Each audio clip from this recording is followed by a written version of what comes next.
Sure, we can do a good hour and a half. It is kind of fun.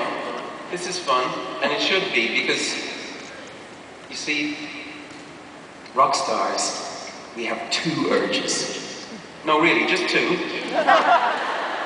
We want to change the world, and we want to have fun. I believe we can't do one without the other. It's like music.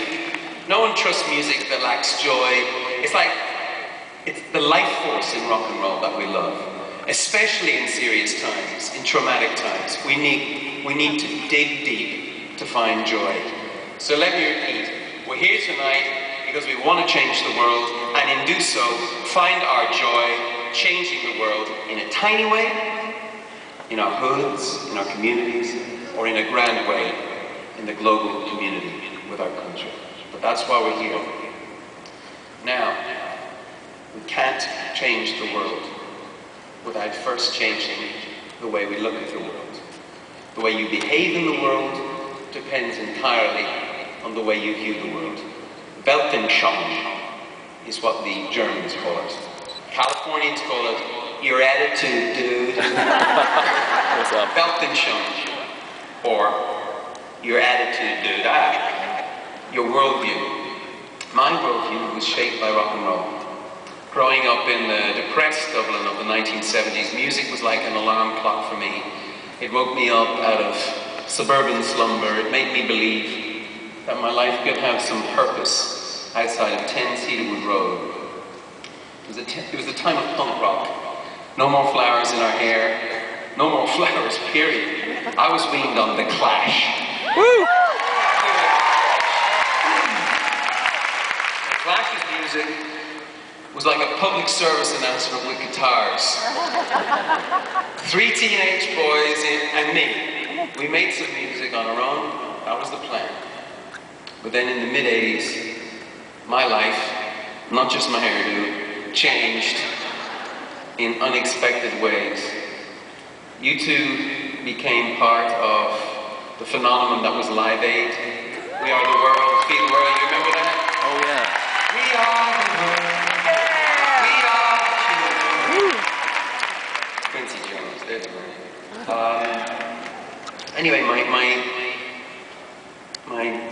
young wife and I went to Ethiopia to see for ourselves what was going on.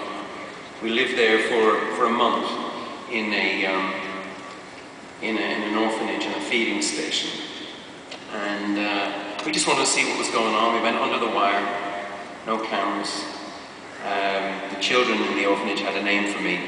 They called me the girl with the beard.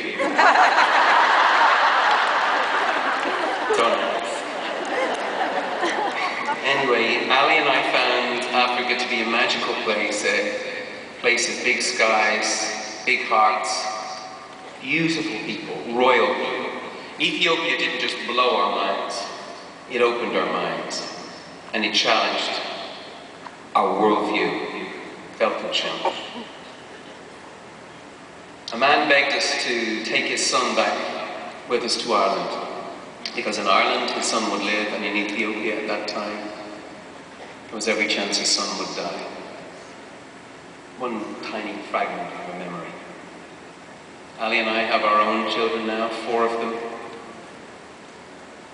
It could have been 5. Our daughters and sons mean more to us than any other thing. They are the beauty that can take any pain away. In my travels, I've met kids, the mirror image of my own.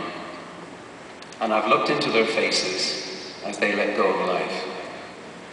And it makes me even angrier that their eyes are always free of accusation. It humbles me beyond belief that they do not hold it against a world that couldn't spare the 20-cent immunization that would have them back in the bosom of their family.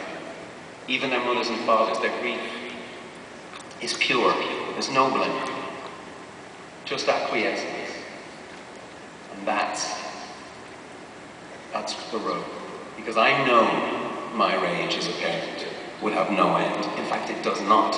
And I do hold it against a world that can accept such things as inevitable. They are not inevitable. They are not acceptable. In fact, They are absurd.